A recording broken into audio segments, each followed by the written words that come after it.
이 밤에 오신 여러분 진심으로 환영하며 축복합니다. 하나님의 뜻은, 나를 향한 하나님의 뜻은 멀리 있는 것이 아닙니다. 먼 미래에 꽁꽁 숨겨져 있는 것이 아닙니다. 놀랍고 새로운 비밀스러운 곳, 새로운 곳에 있는 것이 아닙니다. 하나님의 뜻은 바로 지금 여기에, 바로 내 앞에 주어진 삶 가운데 나를 향한 하나님의 가장 확실한 뜻이 있을 줄 기억하시기를 바랍니다. 오늘도 우리가 기도하고 또 말씀 붙들고 나아갈 텐데요, 하나님의 뜻은 기도하는 가운데 우리의 바로 지금부터 우리의 삶 가운데 나타나게 될 줄 믿습니다. 기도하면 하나님의 뜻대로 살고요, 기도하지 않으면 나의 뜻대로 살아가는 거예요. 기도하면 그 인생 하나님이 책임지시고요, 기도하지 않으면 아무도 내 인생 책임져 주지 않는 것입니다. 하나님이 이 밤에 기도하는 그 한 사람을 책임지시는 하나님이십니다. 우리 좌우에 계신 분들께 인사할까요? 하나님은 기도하는 당신을 책임지십니다. 이렇게 인사하겠습니다. 기도하는 여러분을 책임지십니다. 아멘. 성경은요, 하나님의 자녀, 하나님의 구원받은 자녀가 받게 될 축복과 은혜들이 잔뜩 기록되어 있는 말씀이에요. 우리가 성경을 보면서 은혜를 받지요, 성경을 보면서 도전을 받고 성경을 보면서 생명을 얻습니다. 그런데 한편으로는 성경을 보면서도, 예배를 드리면서도, 말씀을 들으면서도 우리 마음 가운데 한 곳에 이런 마음이 있을지 않을까요? 하나님이 정말 나의 인생을 책임지시는 건 맞는가? 아브라함도 요셉도 하나님이 붙들어 주신 건 맞는데 과연 나도 그들처럼 붙들어 주시는 건 맞는가? 하고 의구심이나 혹은 의심이 들 수 있다라는 생각이 들어요. 그러나 우리가 성경을 보면요, 하나님이 우리 보고 두려워하지 말라고, 걱정하지 말라고, 그 무엇도 하나님이 우리를 향한 사랑에서 끊을 수 없다고 하면서 그 증거로 하나님이신 아들 예수 그리스도를 우리 위해 보내주셨다라고 성경에 써 있어요. 자기의 가장 소중한 아들까지 내어주시는 분이 우리를 향한 사랑에서 그 무엇이 아깝겠느냐, 모든 것을 주신다, 성경은 이렇게 약속하셨습니다. 근데 또 한편으로는 그럼에도 불구하고 끊임없이 의심하고 끊임없이 걱정하고 끊임없이 염려하는 가운데 하나님을 믿어야 하지만 하나님만 믿어서 되겠어? 내가 좀 믿을 만한 뭔가를 좀 채워놔야 되지 않겠어? 뭔가 준비해야 되지 않겠어? 이런 생각이 들 수 있다라는 거예요. 여러분 어떠세요? 여러분 오직 하나님만 믿고 있는 거 맞습니까? 아니면 하나님도 믿고 돈도 좀 믿고, 하나님도 믿고 세상에 든든한 백이나 능력이나 성공도 좀 믿고, 이것도 저것도 그렇게 둘 사이에서 왔다 갔다 하고 있지 않습니까? 어떤 이야기 책에서 본 내용인데요, 한 왕이 왕국에만 있다가 어느 날 심심해서 마을로 내려갔어요. 그래서 산책을 쭉 하던 중에 저기 한 외진 곳에 구걸을 하고 있는 남루 한 차림의 거지를 만났습니다. 거지가 작은 그릇에 대고 이렇게 구걸을 하는 거예요. 그때 이 왕이 호기롭게 가서 그 거지를 불쌍히 여기면서, 이보시오, 내가 이 나라의 왕이요, 내가 당신을 위해, 너를 위해 무엇이든지 해줄 테니까 소원하는 것을 한 가지만 말해보시오, 이렇게 말을 했어요.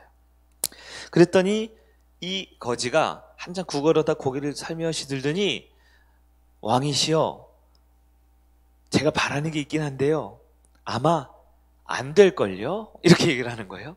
아마 안 될걸요? 그러니까 왕이 이 나라에서 가장 힘이 세고 능력 있고 가진 것이 많은 왕인데 자존심이 팍 상했습니다. 무슨 말을 하는 거예요? 내가 못하는 게 어디 있다고? 무엇이든지 말하라, 내가 다 당장 해주겠다, 이렇게 말했어요. 그러니까 그 동냥을 하던, 그 구걸을 하던 거지가 그럼 딱 한 가지 소원이 있긴 한데 하면서 말을 꺼내요. 제가 가지고 있는 이 구걸한 이 작은 그릇, 이 그릇만 좀 가득 채워주실 수 있겠습니까? 이렇게 요청했다는 거예요. 그래서 왕이 어떻게 했을까요? 왕이 콧웃음을 치면서 그까짓 것 하면서 당장 자기 주머니에 있는 아주 비싼 금은보화를 다 끄집어내서 그 거지의 그릇에 가득 담아 주었어요.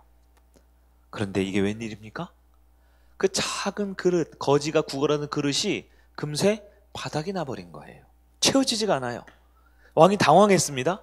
이게 무슨 일이야? 그러면서 이번에 주변에 호위하던 모든 신하들이 가지고 있는 모든 금은 패물과 좋은 것들 다 가져다가 그 거지의 이 작은 그릇, 동양 그릇에 채워주었어요.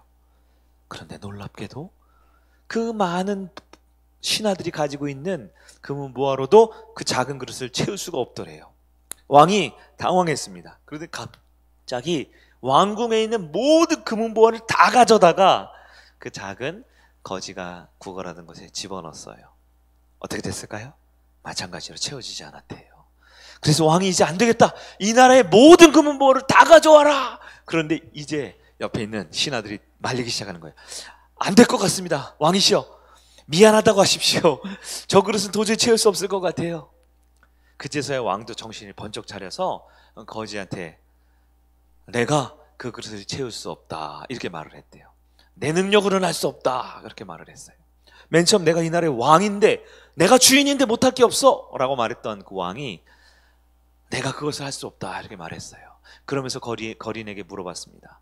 이보시오, 과연 그 그릇이 이름이 무엇이길래 아무리 채워도 그렇게 채워지지 않는 거예요? 그랬더니 그 거지가 이렇게 말했습니다. 네, 임금님, 이 그릇은 바로 사람의 욕망으로 채워진 그릇입니다. 이렇게 말을 했대요. 인간의 욕망은, 인간의 욕심은 끝이 없죠. 어떻게 끝이 없느냐? 이 세상에 있는 것을 다 갖다 넣어도 채워지지가 않습니다. 내가 주인된 삶에서는 내가 할 수 있는 것으로, 내가 주인되고 내가 왕이고 내가 다스리는 세상의 것으로는 아무리 채워넣어도, 아무리 집어넣어도 그 그릇을 다 채울 수가 없는 것, 그것이 바로 내 마음에 있는 욕망의 그릇이다라는 거예요. 많은 성도들이 하나님 앞에 나올 때 신앙생활을 오해하는 경우가 있어요. 신앙은 하나님 앞에 뭔가 드리는 것이다 이렇게 생각해요. 드리는 것이다. 그러나 신앙은 하나님께 드리는 것이 아닙니다. 신앙은 하나님 앞에 항복하는 것입니다. 내가 왕인 줄 알았는데, 내가 주인인 줄 알았는데, 내가 마음만 먹으면 다 할 수 있는 줄 알았는데 아니구나. 내가 할 수 없구나. 내가 왕인 줄 알았는데 내 인생 내가 주인이 아니구나 라고 인정하는 것, 그게 바로 신앙생활이에요. 내가 무엇이든지 마음만 먹으면 다 가져다가 다 갖다 드리겠습니다, 얼마든지 하나님을 위해서 드리겠습니다 하는 것이 신앙인 줄 알지만 그것이 아니에요. 오히려 내 것은 아무것도 없습니다. 내가 할 수 있는 것은 아무것도 없습니다. 오직 하나님만이 주인이십니다 하고 엎드리는 것이 신앙생활이다라는 거예요. 여러분, 성도로서 어떻게 신앙생활 하십니까? 많은 성도들이요, 하나님 앞에 신앙생활에서 얼마를 떼어 드리는 것이 할 수 있어요. 내가 가진 것 어떤 일부를 떼어 드리는 것을 할 수 있습니다. 내가 가진 것, 내가 할 수 있는 것을 계산해보고 따져보고 미리 정해놓고 이것 정도는 할 수 있지라고 생각해요. 그러나 그렇게 계산하고 따지고 생각해서 자꾸 드리고 말고 하려는 신앙을 하다 보면, 드리다 보면 나중에는요, 내가 하나님 앞에 이만큼 물질을 드리고 시간을 드리고 봉사를 하고 예배를 드렸으니 나도 뭐 좀 든든한 거 좀 챙겨야지, 나도 이 정도 노후 보장을 해야지, 나도 이 정도 좀 가져야지 라고 생각할 수 있어요. 그러나 우리 하나님께서는 나의 어떤 것을 원하는 분이 아니세요. 나의 돈을 원하시지 않아요. 나의 시간을 원하시지 않아요. 우리 주님은 나의 전부를 원하십니다. 내가 가진 것보다 2배, 3배, 10배 더 가지고 있어도 상관없어요. 다만 내 주인이 누구인지 하나님 앞에 인정할 수 있는 게 참 신앙이다라는 거예요. 인간의 욕망이라는 것은 얼마나 간교한지요, 내가 욕망이 있다라는 것을 인정하지 못하게 만드는 것이 욕망의 특징입니다. 그래서 가지고 있는데 이것이 아쉬운 거예요. 더 가지고 싶어요. 그래서 스스로를 속이는 것이 욕망의 특징이고요, 아무리 채워도 욕심이 더 나는 것이 욕망의 특징이에요. 여러분에게는 어떤 욕망이 있습니까? 이 밤에 예배드리고 하나님 앞에 설 때 어떤 욕망이 있어요? 아유, 목사님, 저는 뭐 그런 거 별로 욕심내는 거 없어요. 그냥 별로 없어요.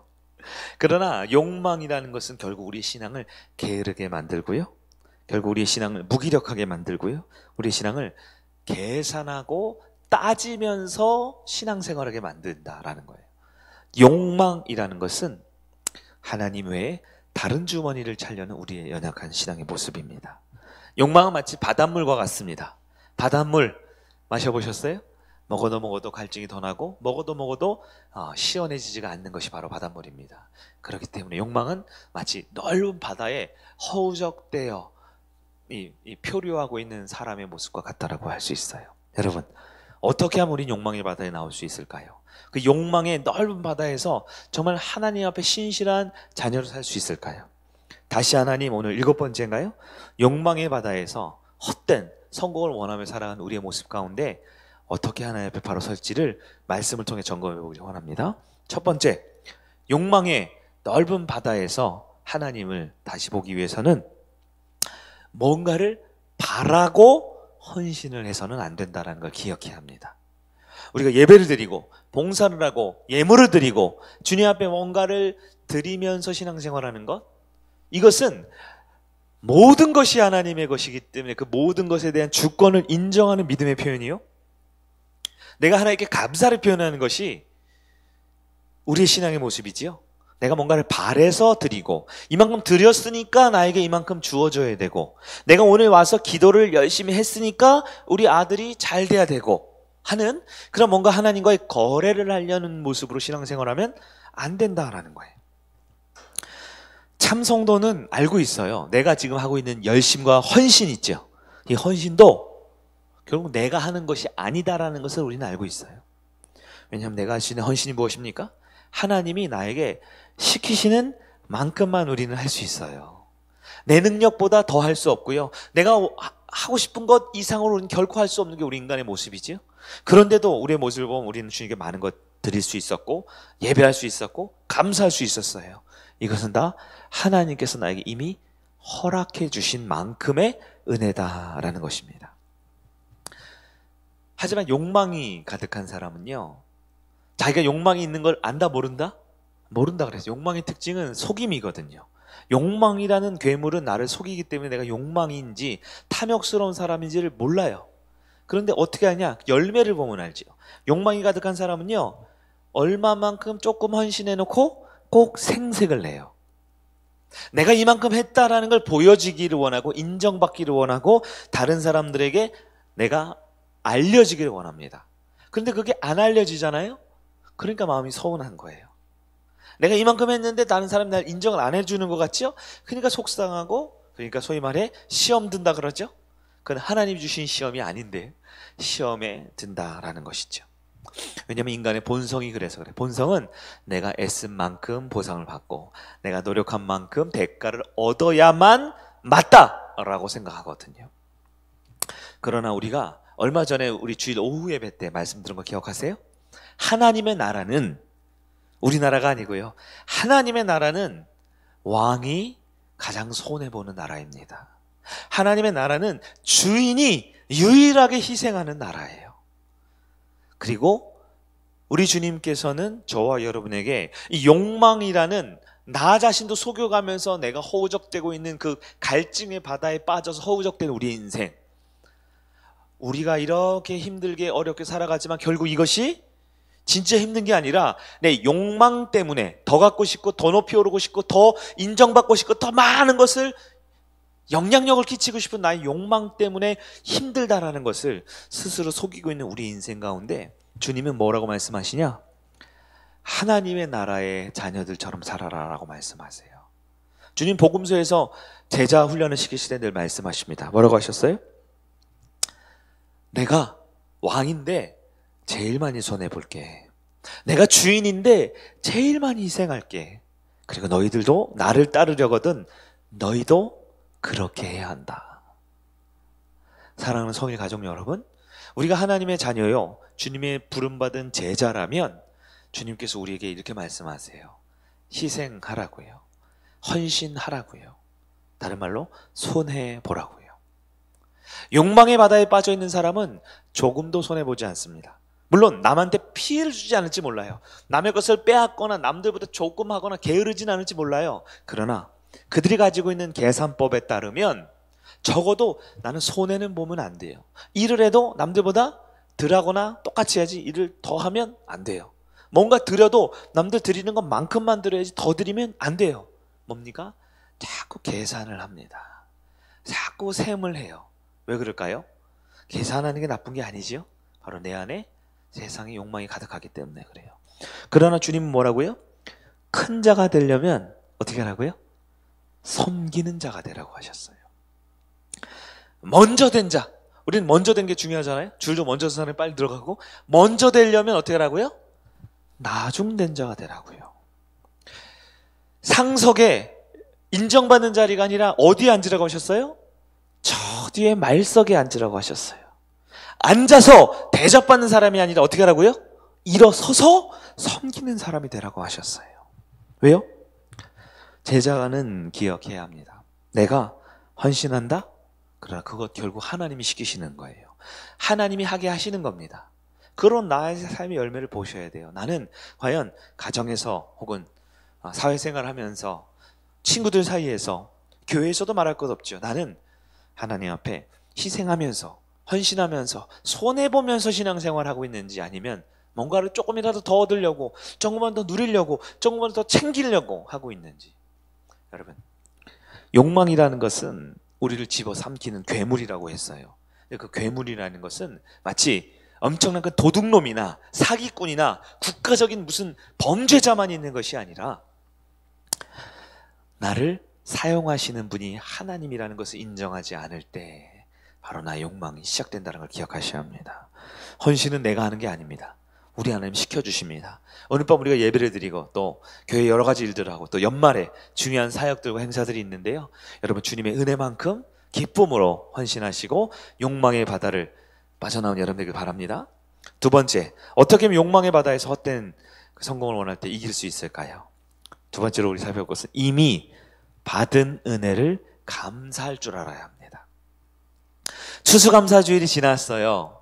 여러분, 한 주간 여러분 잘 들어보세요. 감사하며 살았나요? 아니면 원망과 불평이 많았나요?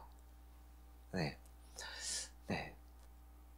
하나님이 내게 주신 은혜를 깨닫고 기억하는 것, 그것이 감사라고 했습니다.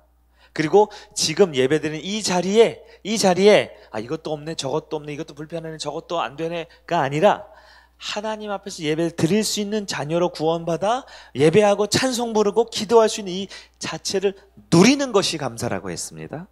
그리고 더 나아가 범사에, 모든 일에, 여기서 범사라는 거 우리 그때 한번 나눴죠.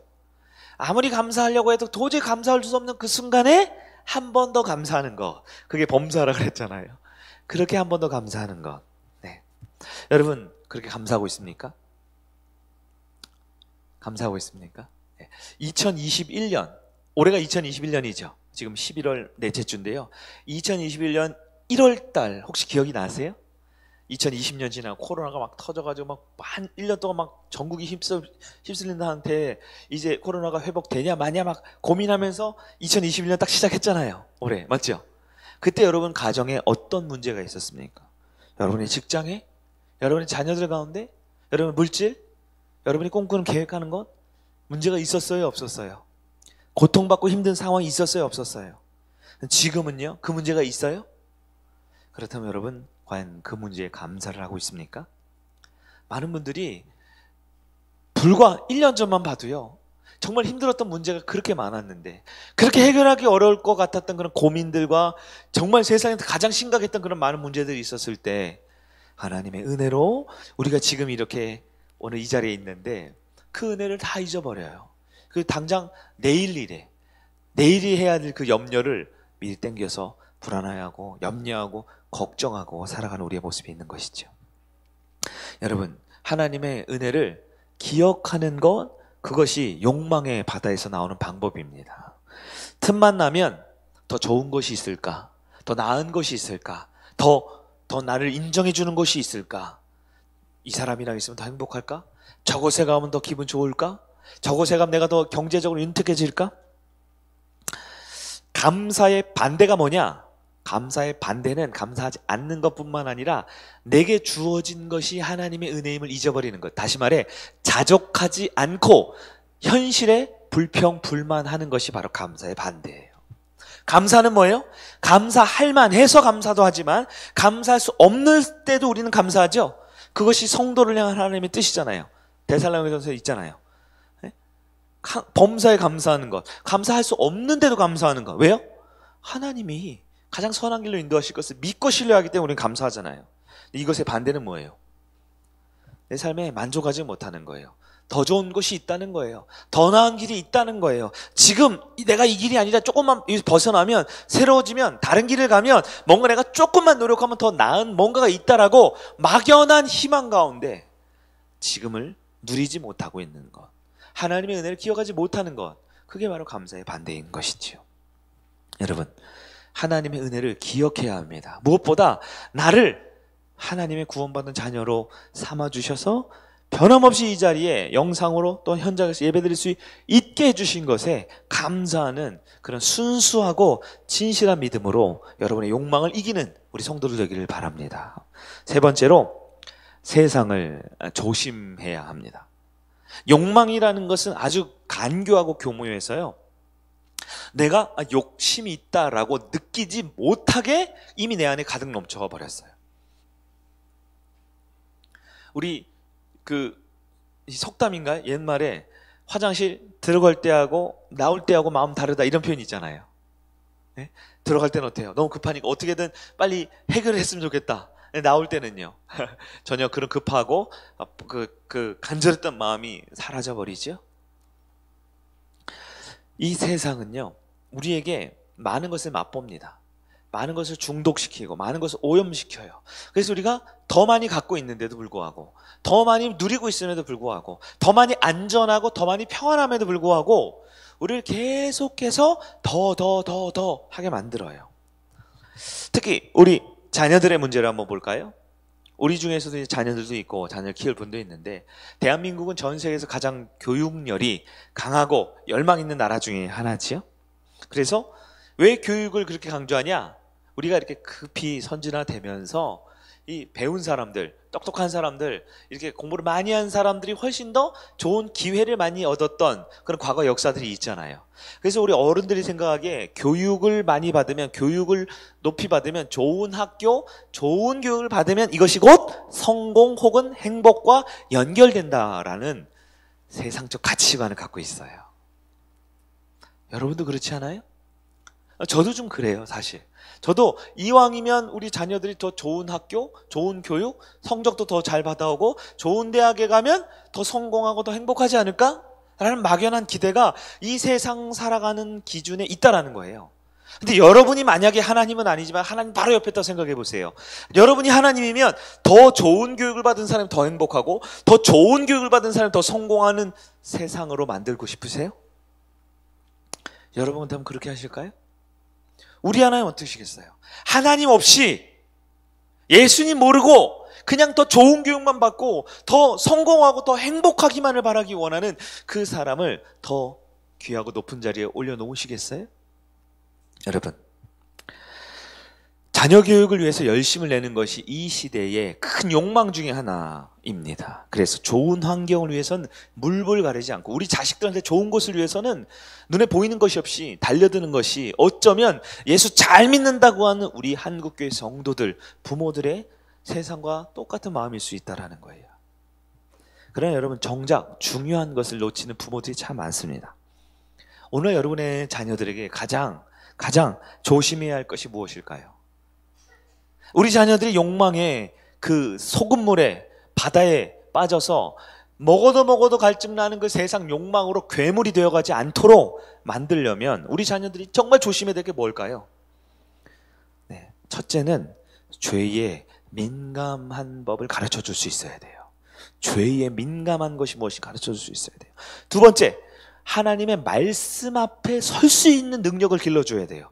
말씀 앞에 설 수 있는 능력을 길러줘야 돼요. 세 번째, 하나님을 두려워하는 진짜 믿음을 가질 수 있게 해줘야 돼요. 서울대 가는 게 아니고요. 좋은 대기업 취업하는 것보다 더 중요한 것은 죄에 대해서 민감해지고 하나님 말씀 앞에 서게 해주시고요, 하나님 두려워하는 믿음을 줘야 돼요. 그런 의미에서 그런 의미에서 김 목사가 너무나 두려운 부끄러운 얘기지만 한 말씀 드리면, 제가 성일교회 부임하기 직전까지 교육 디렉터만 20년 가까이 했거든요. 전에 교회 주일학교 교사가 500명이었어요. 교사만 500명. 네. 한국 교회 주일학교에는 죄에 민감하는 방법을 가르치는 교회가 없어요. 우리 아이들에게 말씀 앞에 스스로 서게 하는 능력을 길러주는 교회가 없어요. 하나님을 두려워하는 믿음을 갖게 해주는 그런 교육부서가 없더라고요. 저도 참 잘못했어요. 초등부 전도사님, 중고등부 목사님, 고등부 청년부 대학부 많은 목사님들 이렇게 인솔하면서 올해 목표는 이거야. 아이들한테 이렇게 전도하고 이렇게 부흥회하고, 이번에 뭐 체육대회 한다고 에어반스 10개 빌려, 수영장 대여해, 저기 호텔 다 잡아, 아이들 1인당 몇십만 원씩 투자해. 이런 기획과 이런 아이들의 좋은 양질의 교육을 시켜주는 건 많이 해봤는데요. 그런데 그 아이들한테 복음이 전혀 없더라고요. 죄를 두려워하지 않아요. 그냥 교회에서는 더 덜 나쁜 척하고 사는 거지요. 안타깝더라고요. 예수님도 시험에 들지 말게 기도하라고 하셨어요. 다만 악에서 구원해달라고 기도하라고 하셨어요. 여러분, 우리 아이들, 부모들은 아직 부모들은 목회자의 말씀의 권위와 교회의 질서의 권위가 우리 어른 기성세대는 어느 정도 있지만, 우리 아이들은요, 교회에서는 그냥 말 안 하고 가만히 있는 척 하지만 바로 교회 문방로만 나가면요, 우리 아이들 어떻게 생각할까요? 우리 아이들 머릿속에 더 큰 집에 살아야 돼, 더 큰 차를 타야 돼, 저 좋은 대학에 가서 더 넓은 인맥을 쌓고 더 행복하고 성공해야 돼 라고 우리가 가르치진 않았지만, 우리 다음 세대 아이들 가운데 가장 강력하게 복음의 메시지보다, 성경보다, 하나님보다 더 두려운 게 이 세상에 돈과 권력과 성공과 행복이라는 가치가 들어가고 있다는 거예요. 여러분, 성경이 뭐라고 합니까? 분명히 경고합니다. 몇 구절만 볼까요? 로마서 12장 2절입니다. 함께 읽습니다. 시작. 너희는 이 세대를 본받지 말고 오직 마음을 새롭게 함으로 변화를 받아 하나님의 선하시고 기뻐하시고 온전한 뜻이 무엇인지 분별하도록 하라. 아멘. 하나님의 뜻을 어떻게 하라고요? 분별하려면 뭘 하라고? 맨 앞에 이 세대를 본받지 말라고요. 좋은 대학 가야 된다고요. 좋은 입사해야 된다고요. 이왕이면 좋은 친구들 만나야 된다라고요.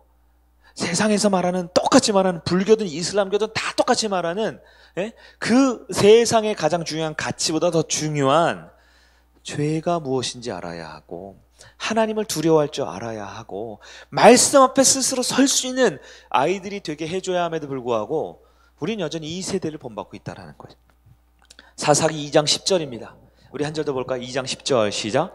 그 세의 사람도 다 그 조상들에게 돌아갔고 그 후에 일어난 다른 세대는 여호와를 알지 못하며 여호와께서 이스라엘 위하여 행하신 일도 알지 못하였더라. 아멘.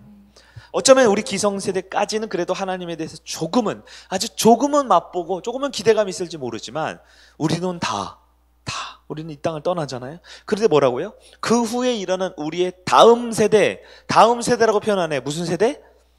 이제 달라진 세대는 가장 큰 특징이 뭐라고요? 하나님을 알지 못한다라는 거예요. 성경은 몇 자 알지요. 설교 말씀 들어서 요셉이 누군지는 알지요. 그런 거 말고요, 진짜 하나님이 살아계시고 내 삶에 역사하시고 하나님을 가장 두려워해야 되고 그분 앞에 죄를 어떻게 회개해야 되는지에 대한 진짜 믿음에 대해서 우리는 우리 아이들에게 전수해 주지 못하고 있는 거죠. 하나만 더 볼까요? 요한일서 2장 15절입니다. 요한일서 2장 15절 시작. 이 세상이나 세상에 있는 것들을 사랑하지 말라. 누구든지 세상을 사랑하면 아버지의 사랑이 그 안에 있지 아니하니.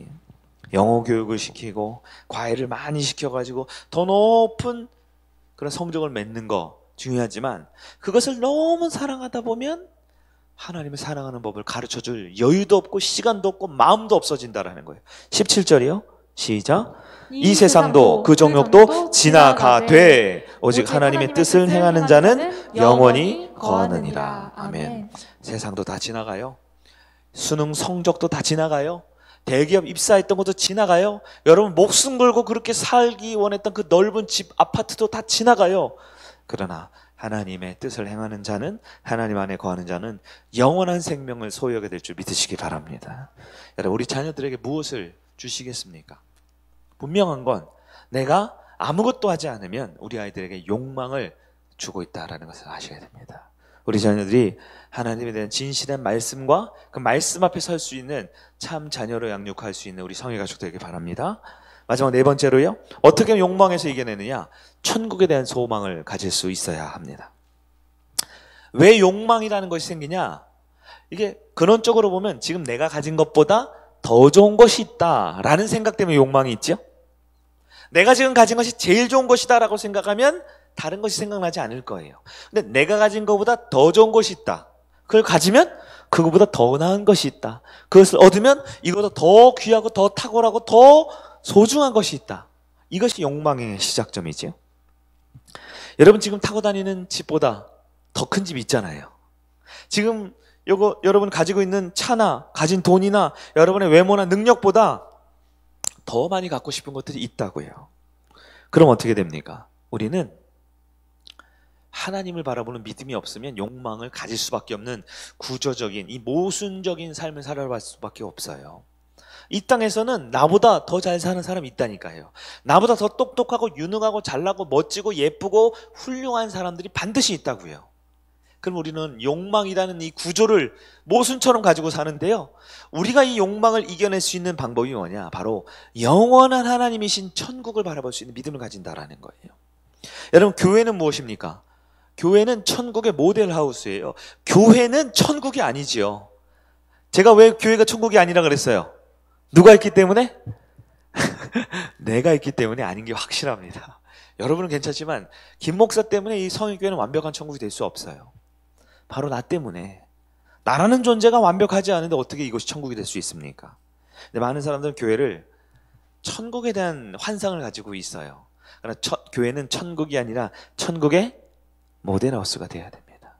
천국을 만들기 위해서는 누가 변화되어야 될까요? 내가 변화되어야 됩니다. 좋은 사람들이 교회에 많이 왔으면 좋겠죠? 방법은 한 가지예요. 뭐라고요?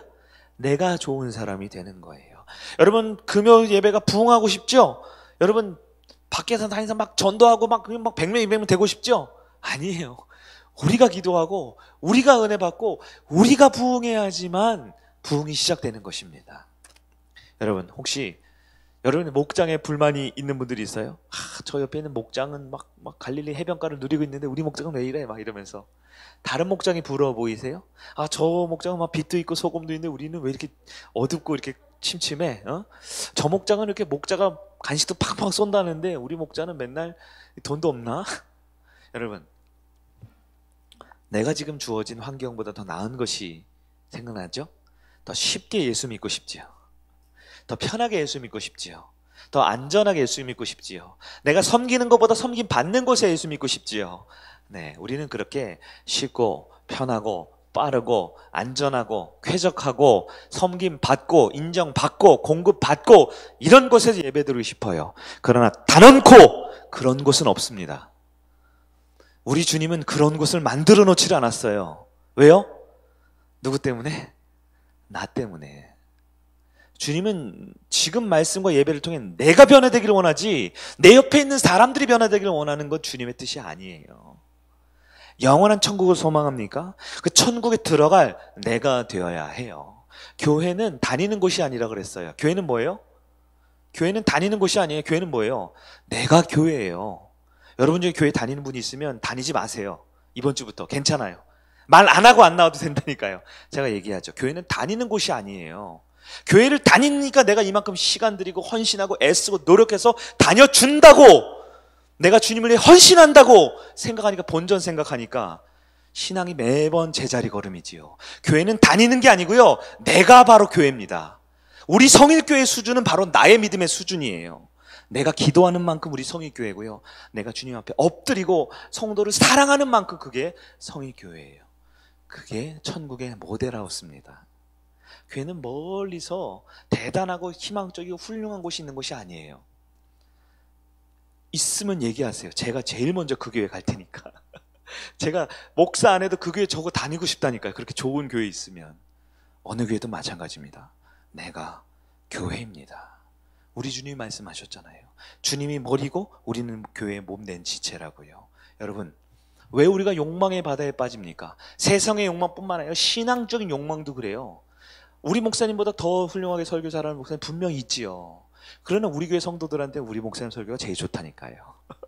그게 아니라 그러면 저한테 얘기 안 하고 가셔도 돼요. 왜요? 교회는 더 좋은 말씀을 듣고 더 좋은 안락한 시설 가운데 더 좋은 자녀 교육을 하고 더 좋은 동기 또래들과 친구들을 만나는 곳이 아니거든요. 교회는 그 더 좋은 자녀 교육과 더 좋은 친구 모임과 더 좋은 안락한 곳을 내가 만들어내야 되는 것이 바로 교회이거든요. 그렇게 할 때 우리는 욕망을 이길 수 있어요. 욕망이라는 것은 나 자신을 속이는 마귀의 유혹입니다. 지금 주어진 상황과 환경을 만족하지 못하게 만드는 것이 욕망이라는 거예요. 여러분, 기도하셔야 합니다. 그래서 기도를 진실하게 하셔야 돼요. 그냥 예수님 도와주세요, 아멘, 이거 말고요. 진실하게 기도하셔야 돼요. 할 수 있으면 목회자와 함께 같은 마음으로 기도하셔요. 목회자의 기도 요청을 하시고, 저는 그래도 기도해야 되니까, 기도하고 있으니까 저와 함께 기도하세요. 그리고 공동체 가운데 같이 기도하세요. 그러면 그것에 가장 귀한 하나님의 뜻을 분명히 알려주십니다. 우리 시간에서 여기까지만 할게. 말씀 정리하겠습니다. 성도들도 욕망의 바다에 빠져 삽니다. 남 얘기가 아니에요. 저기 무슨 돈 많이 벌려고 사기치고 다니는 사람만 욕망에 빠진 게 아니고요. 돈에 눈이 멀어서 뭐 투기하고 다니고 주식하고 다니고 이렇게 도박하고 다니는 사람만 욕망이 아니고요. 오늘 성경 말씀은 누구를 말하느냐? 바로 저와 여러분, 예수 믿는다고 하지만 나도 알게 모르게 세상적인 욕망이 내 안에 가득한데도 전혀 스스로를 알지 못하는, 내가 욕망 덩어리인 걸 알지 못하는 바로 우리를 향해 우리 주님께서 안타깝게 여기시면서 우리를 다시 돌아오라고 말씀하고 있어요. 많은 성도들이 하나님의 영광을 위해 산다라고 말을 합니다. 하나님의 뜻이 내 삶에 이루어지기를 기도하고 있어요. 무엇보다 하나님을 내 마음의 중심에, 내 삶의 중심에 둔다라고 말하고 있어요. 그러나 정작 그 사람의 열매를 보면 자기 자신을 위해서 삽니다. 자기의 배를 채우기 위해 살아요. 자기의 가족과 자기의 소중한 몇몇 사람들을 배불리고 더 부유하고 더 넉넉하고 더 좋게 살기 위해서 하나님을 이용하려 하고 있는 거예요. 우리 하나님은 그렇게 욕망에 빠진 사람을 돌아오라고 말씀하고 있습니다. 욕망에 빠져서 허우적대면 안 됩니다. 나의 욕망, 나의 원하는 것, 나의 바람. 이 밤에도 우리 많은 성도님들 기도 제목 가지고 있죠? 하나님 앞에 진실하게 가장 먼저 우리는 회개해야 되는 거예요. 내 간구를 드리기 전에 내가 하나님 앞에 어떤 모습이 돌아올 수 있어야 합니다. 나를 위해 하나님을 이용하지 맙시다. 하나님도 알고 교회 공동체가 알고 있어요. 나를 위해 하나님을 이용하지 말고 주님을 위해 제자로서 희생하고 헌신하고 손해봅시다. 그럼 주님이 다 채워주신다 약속해 주셨어요. 욕망의 바다에 빠지면 죽을 때까지 마셔도 갈증이 해결되지 않습니다. 그러나 주님께 주권을 드리고 주님께 납작업 드리면 주님이 가장 좋은 것으로 채워주심을 믿으시기를 바랍니다. 오늘 여기에 지금 이곳에 나를 향한 하나님의 뜻을 기도하면서 발견하시고 순종하는 가운데 승리하는 저와 여러분의 살 되기를 주의 이름으로 축복합니다. 아멘.